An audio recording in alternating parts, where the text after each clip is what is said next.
ایک بات بڑی ضروری ہے، وہ میں نے آپ سے ضرور کرنی ہے۔ ایک آیت ہے قرآن پاک کی سورت بقرہ پہلا سپارہ آیت نمبر 120۔ اللہ تعالیٰ نے ایک حد بیان کر دی، فرمایا وَلَن تَرْضَىٰ عَنْكَ الْيَهُودُ وَلَا النَّصَارَىٰ حَتَّىٰ تَتَّبِعَ مِلَّتَهُمْ۔ فرمایا یہ یہودی اور عیسائی تم سے ہرگز راضی نہیں ہوں گے۔ یہ قرآن ہے اور سادہ ترجمہ تفسیر کی بھی ضرورت نہیں۔ یہ معاہدے کر لیں، محبت کے وعدے کر لیں، یہ تم سے راضی نہیں ہوں گے۔ کب راضی ہوں گے؟ حتی تتبع ملتہم، یہاں تک کہ تم ان کے دین کی پیروی کرنے لگ جاؤ۔ میرا جب پہلی دفعہ پاسپورٹ بنا تو میں نے سارا پڑھا، کتابیں پڑھنے کا شوق تھا شروع سے۔ اس کے ہر صفحے پہ لکھا ہے کہ سوائے اسرائیل کے، یعنی آپ پوری دنیا میں یہ سبز ہلالی پاسپورٹ لے کے جا سکتے ہیں، خبردار اسرائیل آپ یہ پاسپورٹ لے کے نہیں جا سکتے۔ یعنی اتنی نفرت کسی ملک سے کہ اس پر لکھ کے چھاپ دیا ہر صفحے پر کہ یہ پاسپورٹ سوائے اسرائیل کے ہر ملک کے لیے کارآمد ہے۔ میرا سوال ہے عرب کے ان لیڈروں سے جنہوں نے اسرائیل کے ساتھ معاہدہ کیا، مجھے بتاؤ تمہیں فلسطین کی بیٹیاں بھول گئی نا ساری کی ساری؟ تمہیں وہ ماں بھول گئی نا جو مسجد اقصی کے دروازے پہ کھڑی ہو کے چیخیں مارتی تھی اور کہتی تھی کوئی علی کو خبر کرو کہ میری بچیاں قید میں ہیں؟ وہ بھول گئی؟ تمہیں وہ بہن بھول گئی نا جس پر شراب کی بوتل انڈیڑتے تھے اسرائیل کے فوجی؟ وہ آپ کو ابھی بھی ویڈیو مل جائے گی، وہ انڈیلتے تھے شراب کی بوتل، اسے پکڑتے تھے، دست درازی کرتے تھے، اور وہ بیٹی کہتی تھی یا رحمت للعالم۔ بھول گیا تمہیں وہ سارا کچھ؟ تم نے ایک منٹ لگایا اور تم معاہدہ کس سے کروا رہے ہو؟ امریکہ کے صدر سے؟ اتنا ظلم کیا تم نے، اتنا قاتل کے ساتھ معاہدہ؟ کیا سمجھتے ہو فلسطین والوں کا کوئی والی وارث نہیں؟ سنو، میرے رسول کریم صلی اللہ علیہ وسلم نے فرمایا میرا کوئی مالدار امتی دنیا سے چلا جائے، پیسے جائیدادیں چھوڑ کر، نبی پاک صلی اللہ علیہ وسلم نے فرمایا مسلمان ایک جسد واحد کی طرح، ایک جسم کی طرح، ایک حصہ تکلیف میں ہو تو دوسرا اس کی درد محسوس کرتا ہے۔ انسان کے وجود کے اندر سب سے قیمتی اس کا دماغ ہوتا ہے، اسی سے سوچتا ہے، اسی سے وہ عمل کرتا ہے، اسی سے منصوبہ بندی کرتا ہے، اسی سے وہ مومن ہوتا ہے، اسی سے معاذ اللہ کافر ہوتا ہے۔ اور وجود کے اندر جس کو درجے کے لحاظ سے بولنے میں بعض اوقات کم درجہ سمجھا جاتا ہے وہ پیر ہوتے ہیں۔ اور تو میری ٹھوکر کے بھی قابل نہیں، میں تجھے جوتے کی نوک پہ، پیر کی نوک پہ بھی نہیں سمجھتا۔ ہم یہ کہتے ہیں محاورتاً کہ تو پیروں کے قابل بھی نہیں، یعنی سب سے اعلیٰ درجہ دماغ کو دیا، دل کو دیا، اور سب سے ہلکا درجہ پاؤں کو دیا۔ لیکن مجھے بتلائیے گا اگر کبھی پاؤں کی سب سے چھوٹی انگلی، چھنگلیا، چیچی، اس پہ اگر کبھی زخم لگ جائے تو جسم کا سب سے اعلیٰ حصہ دماغ ہے، دماغ نے کبھی یہ کہا ہے کہ چھوڑو یہ تو سب سے نچلا درجہ ہے، نہیں جانا ڈاکٹر کے پاس، اتنا ٹائم کہاں ہے، رہنے دو، چھوٹی سی تو انگلی ہے، خیر ہے؟ ایسا کبھی ہوا ہے؟ دماغ فوراً کہتا ہے کہ باقی کام بعد میں کریں گے، پہلے ڈاکٹر کا پتہ کرو، اس کو مرہم پٹی کراؤ، کیونکہ اسے پتہ ہے کہ اگر یہاں درد رہی تو باقی جسم میں بھی درد رہے گی۔ اور یہ بھی پتہ ہے دماغ کو کہ اگر میں نے یہاں علاج نہ کرایا انگلی کا تو کہیں پیر بھی سارا زخمی نہ ہو جائے، اور اگر پیر کا علاج نہ کرایا تو ٹانگیں اور باقی وجود تک بھی زخم نہ آ جائے۔ لہذا دماغ جلدی فیصلہ کرتا ہے، ٹیسٹ کرانے کا، چیک اپ کرانے کا، دوائی لینے کا، مرہم پٹی کا۔ اور میرے بھائی مسلمان ایک وجود کی طرح ہے، یہ تو ہو سکتا ہے کچھ مسلمان ملک غریب ہوں اور کچھ کے پاس تیل کے کنویں ہوں، کچھ کے پاس سونے کے پہاڑ ہوں، یہ تو ہو سکتا ہے کہ بعض اوقات یہ وہ سمجھ لیں کہ ہم اعلیٰ درجے کے ہیں، لیکن یہ یاد رکھیں اگر ایک جسم کی طرح ہیں، سوچتے ہیں اور ہیں، کیونکہ نبی پاک نے فرمایا ہے، اگر اس طرح سوچتے ہیں تو پھر میرا خیال ہے کہ جس طرح تیل کے کنویں والے کو اپنی درد ہوتی ہے نا، سونے کے پہاڑوں والے ملک کو جس طرح اپنی درد ہوتی ہے نا، اس طرح اسے کسی کو بھیکارت کی نظر سے دیکھنا نہیں چاہیے، چونکہ جسد واحد ہے۔ اور جسد واحد میں اگر کوئی درجہ بڑا بھی رکھتا ہو کہ جناب ہمارے پاس ایک بڑی جگہ ہے، متبرک جگہ ہے، ہم بڑے ہیں، تو آپ بڑے ہیں، لیکن بڑا دماغی یہ فیصلہ کرتا ہے کہ بھائی وہ چھوٹا سا پیر کا حصہ زخمی ہے، جلدی کرو علاج کراؤ، لیکن بڑے دماغ والا کہے کہ میرا گھر تو محفوظ ہے۔ معراج کی بات کرنے کا تو اب وقت آیا ہے، اس لیے کہ معراج کا سارا واقعہ تو مسجد اقصی کے گرد گھومتا ہے۔ سبحان الذی اسری بعبدہ لیلا من المسجد الحرام الی المسجد الاقصی۔ حضور نے معراج کی رات مسجد اقصی میں نماز پڑھائی تھی، اور ایک بار پھر سے طیبہ سے فلسطین میں रास्ता देखती है फिर मस्जिद अक्सा तेरा। एक बार हुजूर गए थे मक्के से मस्जिद अक्सा, और फिर हुजूर फरमाते हैं जब मैं वापस गया ना तो कुफार ने जो कि मस्जिद अक्सा देखी हुई थी तो मुझसे पूछना शुरू कर दिया कि मस्जिद अक्सा की खिड़कियां कितनी हैं, दरवाजे कितने हैं, पिलर कितने हैं। जब उन्होंने सवाल जवाब किए तो हुजूर फरमाते हैं कि रब करीम ने मस्जिद अक्सा को उठा के मेरे सामने रख दिया। मैं देखता जाता था, बताता जाता था, कह लूं मैं कह लूं बात कर लूं। एक दफा हुजूर मक्के से मस्जिद अक्सा आए और एक दफा मस्जिद अक्सा मेरे नबी की जियारत के लिए मक्के गई, हुजूर की जियारत के लिए मक्का शरीफ गई। ओ मेरे नबी तो सिर्फ किसी चीज की तरफ एक दफा देख लें तो वहाँ रहमत के फूल खिलते हैं। मस्जिद अक्सा की तरफ मुंह करके 17 महीने मेरे नबी ने नमाज पढ़ी है। मुसलमानों पता ही कोई नहीं, हमारी खबरें ही और हैं, हमारा दर्द ही और है, हमें पता ही नहीं बम कहाँ बरस रहे हैं, हमें ये खबर ही नहीं। और मैं उस दौर में तकरीरें कर रहा हूँ जहाँ सोतों को जगाना नहीं पड़ता, जागतों को जगाना पड़ता है। सियाने लोगों को समझाना हमारे जिम्मे लग गया। क्या करें, उस कौम को सिखाना पड़ता है जिसे पता सारा है लेकिन जानबूझ के आंखें हमारी बंद है। ये मौलवी को बात करता तो लोग कहते देखो मौलवी गाली देता है, लेकिन अगर कायदे आज़म मोहम्मद अली जिन्ना कहे कि इसराइल अमेरिका की नाजायज औलाद है तो फिर तो तुम्हें हजम कर लेना चाहिए ना। फिर तो लिबरल को भी हजम होना चाहिए ना कि कायदे आज़म ने कहा है। और उस नाजायज बच्चे को तुमने इतनी ताकतें दे दी कि वो मुसलमानों के किबला अव्वल में नमाज पढ़ने वालों को भी न बख्शे। कहाँ गई तुम्हारी वो इंसानी हुकूक की बड़ी बड़ी तंजीमें, किधर गई? और मेरा पाकिस्तानी मीडिया से भी सवाल है, चंद दिन पहले सियालकोट में एक वाकया हुआ, नाइंसाफी हो गई जी, नाइंसाफी हो गई जी एक बीबी के साथ। हर बंदे ने शोर मचाया, बड़े बड़े तूफान उठते हैं, क्यों हुआ जी क्यों हुआ? मस्जिद अक्सा की तौहीन हो गई तो फिर तूफान क्यों नहीं उठा? टाक शो क्यों नहीं हुए? बहसें क्यों नहीं हुई? मैं इस मोमबत्ती माफिया का क्या करूं? उन लिबरल लोगों का क्या करूं? उनके सपोर्टरों वोटरों का क्या करूं? उन सियासी जमातों के कारकुनों को क्या नाम दूं कि जो इन फजूल बहसों में तो वक्त जाया करते हैं। और वो मस्जिद अक्सा जिसके बारे में मेरे नबी पाक सल्लल्लाहु अलैहि वसल्लम से एक सहाबिया ने पूछा था, या रसूल अल्लाह मस्जिद अक्सा में नमाज पढ़ना कितना को बेहतर है बाकी नमाजों के मुकाबले में? तो हुजूर ने फरमाया 1000 गुना बेहतर है।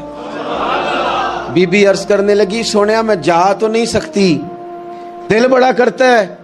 तो हुजूर ने फरमाया जा नहीं सकती तो वहां तेल ही भिजवा दे, जिसमें हाजिरी लगवाने की हुजूर बात करें जिस मस्जिद में।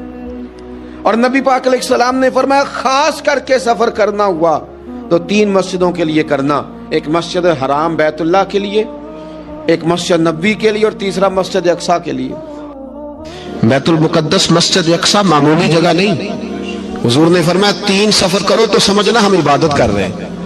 कौन कौन से? फरमाया अगर बैतुल्लाह जाओ तो इबादत समझ के जाना, मस्जिद नबी की तरफ जाओ तो इबादत है, और मस्जिद अक्सा की तरफ जाओ तो ये भी इबादत है। और फरमाया मस्जिद अक्सा में जिसने एक नमाज पढ़ी उसे 25,000 नमाजों का सवाब मिलेगा। और मेरे रसूल पाक ने ये वो मस्जिद है जिसके साथ मिराज शरीफ जुड़ा हुआ है। कुरान पाक ने कहा कि इस मस्जिद में सुभान अल्लाज़ी असरा बिअब्दिही लैलन मिनल मस्जिदिल हराम इलल मस्जिदिल अक्सा। मुसलमानों, कुरान कहता है कि तुम्हारे मिराज की शान रसूल पाक की मस्जिद अक्सा से जुड़ी है। जिस महबूब को रब मिराज कराए तो मस्जिद अक्सा में ला के कराए। वो जगह मामूली जगह है, वो मामूली जगह है। मस्जिद अक्सा, नबी पाक ने वहां नबियों की इमामत कराई। 17 महीने उस मस्जिद की तरफ मुंह करके तेरे और मेरे रसूल ने नमाजें पढ़ी। छोटी जगह है और पूरी दुनिया का मुसलमान इसे चाहिए शर्म से गड़ जाए। एक अमेरिका का सदर बोल के कहता है कि इसराइल को इजाजत है उसे दारुल हुकूमत बनाए, और मुसलमान हुक्मरान बयान दे रहे हैं जालिमों लुटेरो तुम अपनी अपनी सियासतें चमकाने के लिए पहले एक दूसरे को गालियां देते हो, फिर इकट्ठे बैठ जाते हो नंबरिंग करने के लिए। तुम दीन के इस मसले में सारे इकट्ठे क्यों नहीं बैठे? सारे पाकिस्तान के सियासतदानों को, उलमा और मशाइख को चाहिए था एक पेज पे इकट्ठे होते, इकट्ठे बैठ के एक बयान ही दे देते। एक बात ही कर देते। फिर मेरा सलूट है तुर्की के सदर को, फिर मेरा सलूट है तुर्की के सदर को। उसने बहुत अरसा पहले कहा था मस्जिद अक्सा मेरी ख्वाब में आई थी और रो के कहती थी आए मुझे कोई सलाहुद्दीन अय्यूबी का मानने वाला, कोई आए मुझे बचाए। कहते मेरी ख्वाब में आई थी और रोती थी, कहती थी कोई आए। और एक शायर ने कहा मस्जिद अक्सा नबी पाक को भी बुलाती है, कहती है एक बार फिर तैबा फलस्तीन में आ, रास्ता देखती है फिर मस्जिद अक्सा तेरा, एक बार फिर से तैबा से फलस्तीन में आ, रास्ता देखती है फिर मस्जिद अक्सा तेरा। कोई बोला नहीं इतना मुकद्दस मकाम, छोटे छोटे बयानों कहीं इकट्ठे हो जाओ, मैं बताता हूं तुम्हें मसले का हाल क्या है। मैं बताता हूं, दो काम करो, एक काम वो करो जो हजरत सलमान फारसी ने किया था। सुनो सुनो हाल सुनो मसले का, मैं छोटा आदमी हूं पर हाल सुनो मसले का। जिंदगी में एक काम मुसलमान कर ले, जट बन के, भट्ट बन के, राई बन के, पाकिस्तानी, मिस्री, सऊदी बन के बड़ा जी लिया। एक काम वो करे जो हजरत सलमान ने किया था। जब एक काफिर ने पूछा आपका नाम क्या है, तो फरमाया मेरा नाम इस्लाम है। बोलिए सारे मेरा नाम। कहा तुम्हारे बाप का नाम, फरमाया इस्लाम। दादा का नाम का इस्लाम, परदादा का नाम। बाजू तेरा तौहीद की कुव्वत से कमी है, इस्लाम तेरा देश है सो मुस्तफवी है। एक काम वो करो जो हजरत सलमान ने किया था। काफिर जब पूछे तो कहो हम सारे इस्लाम हैं, हम सारे क्या हैं, हम पहले मुसलमान हैं, बाकी बाद में कुछ और चीज। दूसरा काम वो करो जो हजरत अमीर मुआविया ने किया था। सुन लो ये हाल है इस मसले का। सुनो हजरत मौला अली शेर खुदा रज़ी अल्लाह ताला अन्हु और जनाबे अमीर मुआविया की जंग हो रही थी, लड़ाइयां हो रही थी, इख्तलाफात थे, फौजें बैठी थी। हजरत मौला अली और जनाबे अमीर मुआविया की जंग हो रही थी। तो रूम के बादशाह ने, ईसाई बादशाह ने हजरत अली को खत लिखा कि मैं तेरे ऊपर हमला करने वाला हूं। खत लिखा ना हजरत अली को, तो जवाब हजरत अमीर मुआविया ने दिया। चाहिए था ना मौला अली जवाब देते, हजरत अमीर मुआविया बोले और बोल के कहने लगे और रूम के कुत्ते हम घर में जितना मर्जी लड़े, ये ना समझना तू अली पे हमला करेगा तो मैं तमाशा देखूंगा। फरमाया तो अली पे हमला कर तो सही, अली सिपा सलार होगा और अमीर मुआविया उसका सिपाही होगा। घर में जितना मर्जी लड़े पर रसूलुल्लाह के नाम पे हम इकट्ठे हो जाया करते। ये रसूलुल्लाह का दीन है, उस पे हम इकट्ठे हैं, यकजान हैं। फरमाया अली सिपा सलार होगा और अमीर मुआविया सिपाही होगा, इकट्ठे निकलेंगे और कुफर को बताएंगे कि अगर तुम मुसलमानों की तरफ देखोगे फिर हम यकजान हैं, फिर हम बोलिए फिर हम गुंबद खजरा के साए तले एक हैं, एक हैं, एक थे और एक रहेंगे। इसलिए ये दो काम अगर मुसलमान करे, दो काम ठीक है, इख्तलाफ हो गए, बड़ा कुछ हो गया, लेकिन उनसे कहें कि जब तुम आओगे तो फिर हमें लहदा नहीं पाओगे, फिर हमें तुम इकट्ठे पाओगे, इकट्ठे मैदान में निकलेंगे। और कोई इतनी लंबी चौड़ी बात नहीं, मैं क्या करूं, मेरा तो आइडियल बनता जा रहा है तैयब उर्दगान। अजीब बात है ना कि उसके पास अपनी ताकत आपसे कमजोर है, आपकी तगड़ी है। उसके पास जो फौजी ताकतें हैं वो अपनी जगह पर, आपकी फौजी ताकतों का लोहा मानती है दुनिया। लेकिन फिर मुझे कहने दो ना, मैदान में बंदा एटमी ताकत से नहीं लड़ता, ईमान की कुव्वत से लड़ता है। तो बोल उठा है ना, क्या कर लिया उसने अपनी पार्लियामेंट से खिताब किया है, मुतालबा है, उलमा से गुजारिश है, मशाइख से गुजारिश है, हर मकतबा फिक्र के आदमी से गुजारिश है, उलमा और सियासतदानों से अपील है कि पार्लियामेंट का मुश्तरका इजलास बुलाएं, मुश्तरका, उसमें हर सियासी जमात का लीडर बैठे और इकट्ठे बैठ के उनको ये मैसेज दे कि बाजू तेरा तौहीद की कुव्वत से कभी है, इस्लाम तेरा देश है तू मुस्तफी। और उनको बताएं कि हजारों कौमें वजूद में आई, दहर में खुश्क तर के रिश्ते से हमने बुनियादी दोस्ती रखी, याद खैरुल बशर के रिश्ते से। मुसलमान ही नहीं होता। सलाहुद्दीन अय्यूबी अपने खैमे में बैठे थे, एक बीबी आ गई, उस कबीले का कोई शख्स मुसलमान नहीं होता। बीबी आई, आके कहने लगी मेरे 4 बेटे जंग में खो गए, छोटे छोटे बच्चे जंग में खो गए, मिल नहीं रहे, फौजियों को हुक्म दे मुझे मेरे बच्चे तलाश करके दें। सलाहुद्दीन अय्यूबी ने झटपट सर पे इमामा बांधा, नेजा पकड़ा, सीने बंद बांधा, अपने जुब्बे को समेटा और बाहर कहने लगी तू किधर जा रहा है। کہنے لگا میں خود تیرے بچے تلاش کر کے دوں گا. صلاح الدین چند سپاہی ساتھ گلی گلی نکلے, گلی گلی فجر کے نکلے, اثر ہو گئی, تھک گئے, 2 نمازیں صحرا میں پڑھی. جنگل کے اندر پہنچے تو ایک کونے میں 4 بچے ایک جگہ ڈرے اور سہمے ہوئے بیٹھے ملے. صلاح الدین ایوبی اٹھا کے لائے, ماں کو کہنے لگے تیرے بچے ہیں. نکلا اس لیے تھا کہ میرے نبی نے فرمایا بچے جدا ہو تو ماں کو درد بڑا ہوتا ہے, اور میرے رسول نے فرمایا تھا جب جنگ کرنے جاؤ تو کھیت برباد نہ کرنا, فصلیں تباہ نہ کرنا, بچوں کو ماں سے جدا نہ کرنا. فرمایا میں سوچ رہا تھا تیرے بچے کہیں میری وجہ سے جدا ہو گئے تو مصطفیٰ کو جواب کیا دینا. فرمایا تیرے بچے ڈھونڈ کے لایا ہوں. بچے ماں کے پاس آنے لگے تو ماں نے بڑے بیٹے کے منہ پہ تھپڑ مارا. کہتا ہے اماں کیا ہوا؟ کہنے لگے تو نے سنا نہیں کہ دشمن کے بچوں کی اتنی حفاظت کرتا ہے, میرے پاس نہ جا, اس کے قدموں میں بیٹھ جا. جس نبی کے غلام اتنے سچے ہیں وہ نبی کتنا سچا ہوگا. بنو قریظہ اور بنو نذیر 2 محلے تھے یہودیوں کے. یہودیوں نے بڑی عہد شکنی کی تو نبی پاک صلی اللہ علیہ وسلم نے ان کو بے دخل کر دیا, مدینے سے نکال دیا مدینہ منورہ سے. یہودی نکل گئے مدینہ طیبہ سے, تو جب وہ نکل کے جا رہے تھے تو ان کے مکان, ان کے باغ, ان کی جائیدادیں بچ گئی. نبی پاک علیہ السلام نے انصار مدینہ کو پہلے بلایا. جاگ رہے ہیں نا آپ لوگ؟ پیسے آتے کسی کو برے لگتے, اب تو یہ بھی حلال حرام کی تمیز بھی اٹھتی جا رہی ہے. جائیداد, باغ, مال, علاقہ خالی ہوا ہے, وہ چلے گئے اور لوگ تو ڈھونڈتے پھرتے ہیں.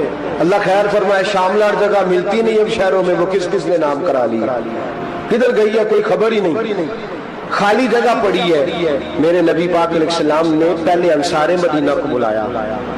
حضور نے فرمایا انصاریوں بہت بڑی جائیدادیں یہودیوں کی, بنو نذیر اور بنو قریظہ محلے خالی ہو گئے, میرا دل کرتا ہے وہ تمہیں دے دوں, اس لیے کہ تم نے اپنے مہاجر بھائیوں کے ساتھ بڑا تعاون کیا, جائیدادیں تم نے دے دی ہیں, مکانات دے دیے ہیں, بڑا کچھ تم نے دیا ہے, میرا دل کرتا ہے وہ تمہارے نام کر دوں.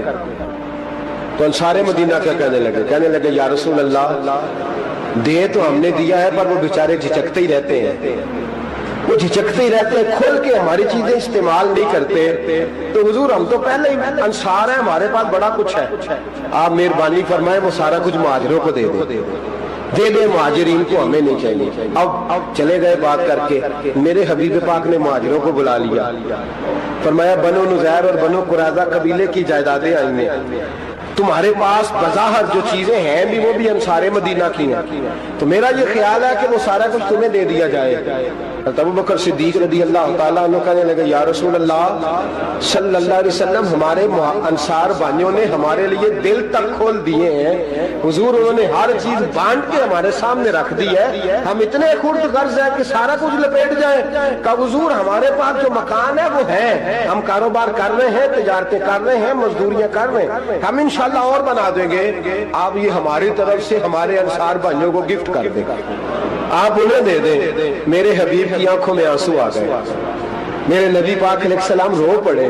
یا رسول اللہ کیوں روتے ہیں؟ فرمایا تمہارا یہ بھائی چارہ قائم رہا تو اللہ اسلام کو بڑی قوتیں عطا فرمائے گا, اللہ طاقتیں دے گا اسلام کو, اگر تمہارا یہ رنگ قائم رہا, یہ انداز. میرے غلاموں تمہارے یہ طور طریقے, ایک بھائی کہتا ہے دوسرے کو, دوسرا کہتا ہے تیسرے کو. مسلمانوں کی نا ایک تعداد لڑتے لڑتے لڑتے لڑتے دور چلے گئی. تاتاریوں نے قید کر لیا, 4 مسلمان تھے, تبلیغ کرنے گئے, جنگ کرنے گئے, جہاد کرتے کرتے کافروں سے لڑتے لڑتے تاتاری قوم میں چلے گئے, وہاں قید کر لیے گئے. تو سزائے موت کا حکم ہوا, 4 بزرگ تھے, سزائے موت کا حکم ہوا. تو تاتاری بادشاہ جو تھا وہ بڑا خلاف تھا, بڑا سخت مخالف تھا مسلمانوں کے. اس نے کہا کہ ان کو جب پھانسی دینا نا مسلمانوں کو تو میرے سامنے دینا. اب 4 عالم ہیں, 4 صوفی ہیں, سفید داڑیاں, سر پہ امامے. پھانسی کا وقت آیا تو جو پھانسی گھاٹ ہے وہ ایک ہے, چاروں کو کٹھے پھانسی نہیں ہو سکتی. ایک کو کہا کہ ایک ایک کر کے ان کو پھانسی دو. جب پھانسی کا وقت آیا نا تو جو سب سے پیچھے صوفی تھے وہ دوڑ کے آگے آئے, کہنے لگے بادشاہ پہلی باری میری لگا پہلی. اب بادشاہ نے کہا ٹھیک ہے اسے لٹکا دو. وہ قریب آئے تو دوسرے دوڑ آئے, کہنے لگے نہیں نہیں پہلی باری میں نے زیادہ کافر قتل کیے, میرا بڑا جرم ہے, مجھے پہلے سزا دو. ان کو پھانسی دینے لگے تو تیسرے آ گئے, کہنے لگے نہیں یہ تو میرا قتل کرتا تھا, رستے میں بتایا کرتا تھا. ढूंढ के मैं बतलाता था कि यहाँ ज्यादा तादाद है, मुझे पहले फांसी दो। तीसरे के साथ बात हो रही थी तो चौथा दौड़ा आया, कहने लगा ये रास्ते बताता था, ये तबलीग करता था, ये सारा कुछ करता था, लेकिन कहा ये कहते थे चलो वापस चलते हैं, मैं जाने नहीं देता था। मैं कहता था और काफर मारने और इलाके फतह करने, मेरा जुर्म बड़ा है, मुझे पहले फांसी दो। बादशाह कहने लगा मुझे 35 साल हो गए हुकूमत करते, बड़ी दुनिया को फांसी दी है। लोग तो एक दूसरे को धक्के देते हैं कि पहले तू जा, पहले तू जा, और तुम कैसी कौम हो कि एक दूसरे पे कुर्बान हो रहे हो। कहने लगा तुम एक बाप की औलाद हो, जाग रहे आप लोग। तातारी बादशाह, काफिर बादशाह, इस्लाम की मुखालफत कर दो, एक बाप की औलाद हो का नहीं, एक कबीले के रहने वाले हो का नहीं, एक मुल्क के रहने वाले हो नहीं। उसने कहा रिश्ता क्या है, तुम्हारा रिश्ता क्या है? तो बोल के कहने लगे खुदा एक है, नबी एक है। खुदा एक है और नबी मुनफरद एक है, इस कौम की नुकसान भी एक ही सबका नबी, अल्लाह भी, कुरान भी एक। क्या ही अच्छा था होते अगर मुसलमान भी एक, यूं तो सैयद भी हो, मिर्जा भी हो, अफगान भी हो, तुम सभी कुछ हो बताओ कि मुसलमान भी हो। फरमाया हमारा अल्लाह एक है, नबी एक है। तो कहा फिर एक दूसरे पे जान क्यों देते हो? फरमाया हमारे नबी ने हमें भाई भाई बना दिया है, भाई का दिल नहीं करता उसकी आंखों के सामने भाई चला जाए, हमारा दिल नहीं करता पहले मुझे दे, पहले मुझे दे। बादशाह कहने लगा तुम्हारा जज्बा मुझे मुतासर कर गया, जाओ मैं तुम चारों को आजाद करता हूं, तुम्हें आजाद करता हूं। मेरे दोस्तों ये रंग था, देखे ना, ये इस धरती ने निजाम देखा है ना, इस फलक ने पहली बार देखा, इस जमीन ने पहली बार। और मेरे हज़रत साहब फरमाया करते थे जमीन तड़प के रोई, उसने पहली दफा देखा। ओहद का मैदान है, 3 सहाबा तपती हुई जमीन पे जख्मों से चूर चूर पड़े हैं। हजरत अनस बिन नजर रज़ी अल्लाह ताला अन्हु पानी का प्याला लेके पहुंचे, एक जख्मी से कहा तुझे पानी पिलाना है, तो कहने लगा मेरे जख्म थोड़े हैं, वो जो साथ पड़ा उसके जख्म गहरे हैं, पहले उसे पानी पिला दे, जा उसे दे दे। उसके पास पहुंचे तो वो कहने लगा वो मुझसे पहले गिरा था, उसका जख्म ज्यादा गहरा है, उसे पानी पिला। तीसरे के पास गए तो कहने लगा चौथा तड़प ज्यादा रहा है, उसकी उम्र ज्यादा है, मैं तो जवान हूँ, बर्दाश्त कर लूं, बुढ़ापे की वजह से निढाल हो गया, पहले उसे पानी पिला। चौथा कहने लगा 5वें के पास जा, 5वां कहने लगा 6ठे के पास जा। हजरत अनस बिन नजर कहते मैं रो पड़ा, मैंने कहा मोहम्मद के गुलामों, रसूल ने तुम्हें कैसा जज्बा दे दिया है, जुबानें प्यास से बाहर है लेकिन तुम्हारी अखुबत मरते दम तक कायम है। कहते मैं 7वें के पास गया तो कहने लगा अगर 6 कुर्बानी दे सकते हैं तो मुझे खुद गर्ज न समझ, मैंने नहीं पानी पीना, जा पहले के पास ले जा। कहते मैं पहले के पास आया तो रूह परवाज कर गई, दूसरे के पास आया तो रूह परवाज कर गई, मैं 7वें तक आया तो इंतकाल कर गए। कहते पानी का प्याला मैंने उठाया और मैंने जमीन पे रखा तो मैंने कहा पानी गवा रहना, मोहम्मद के गुलाम मर तो जाते हैं पर एक दूसरे का ख्याल बड़ा रखा करते हैं, गवा रहना ये मर जाया करते लेकिन एक दूसरे का दर्द। मेरे दोस्तों लुटा हुआ बर्मा, रोते हुए मुसलमान, सिसकियां और आहें लेती हुई माएं पूछती हैं ए खासा ने रसूल वक्त दुआ है, उम्मत पे तेरी आके अजब वक्त पड़ा है। वो दीन जो बड़ी शान से निकला था वतन से, परदेश में वो दीन आज गरीबुल गुरबा है। फरियाद है ए कश्ती ये उम्मत के निगहबा, बेड़ा ये तबाही के करीब आन लगा है। और क्या खूबसूरत जुमले कहे थे कि नबी पाक सल्लल्लाहु अलैहि वसल्लम ने, हुजूर ने फरमाया था मेरा मोमिन एक जान की तरह होता है, एक जान की तरह होता है, एक को तकलीफ हो जिस्म के एक हिस्से को सारा हिस्सा परेशान होता है। फरमाया ये एक मकान की तरह है, एक ईंट दूसरी ईंट को मजबूत करती है। फरमाया ये मजबूत लोग हैं, ये मजबूत लोग। हजरत उमर फारूक का जमाना है, एक आदमी ने सीरी भेज दी एक घर में बतौर तोहफा, कहत का जमाना था, गोश्त मिलता नहीं था, जानवर, एक आदमी ने सीरी भेज दी एक आदमी के घर में। उसने क्या किया, उसने अपनी बीवी से कहा हमारी तो खैर है, साथ वाला पड़ोसी ज्यादा गरीब है, उधर न भेज दे। यहाँ गंदम अमीरे शहर की होती रही खराब और बच्ची किसी फकीर की फाकों से मर गई। कहा साथ वाले पड़ोसी के घर से मैं कई दिनों से भूख की आवाज है, वहां भेज दे। उसके घर गई तो उसकी बीवी शौहर को मशवरा देती है, कहती है मेरे बच्चे तो दलेर है, साथ वाले के छोटे हैं, वो गुजारा नहीं, उधर न भेज दे। उधर गई। एक रवायत है 7 घर, एक रवायत है 21 घर। 21 घरों में घूमती हुई वो शरीफ फिर पहला के घर में आ गई और पहला शादी करने लगा, सिर्फ तूने ही मोहम्मद का कलमा नहीं पढ़ा, बाकी भी इसने भी पढ़ा हुआ है। सिर्फ तूने ही रसूलुल्लाह से ये दर्श नहीं लिया, बाकियों ने भी लिया है। और सिर्फ तेरे अंदर ही जज्बा एसार नहीं, तू ही सिर्फ मुसलमानों से प्यार नहीं करती, सारे ही प्यार करते हैं। वो शरीफ फिर आ गई है, अब क्या करना है, अब क्या करना है? तो इमाम नबी ने लिखा है, वो कहने लगी करना क्या है, पकाऊंगी मैं और खाएंगे 21 घर, फिर भी अकेले नहीं खाएंगे, पकाऊंगी मैं और खाएंगे 21 घरों के मुताबिक शोरबा पका। और फिर बर्तन में डाल के वो बीबी एक घर का दरवाजा खटखटाती है, कहती है मुस्तफा के गुलामों निकलो बाहर और खाओ, इसलिए कि जिस नबी ने मुझे प्यार का हुक्म दिया उसी ने तुम्हें भी प्यार कर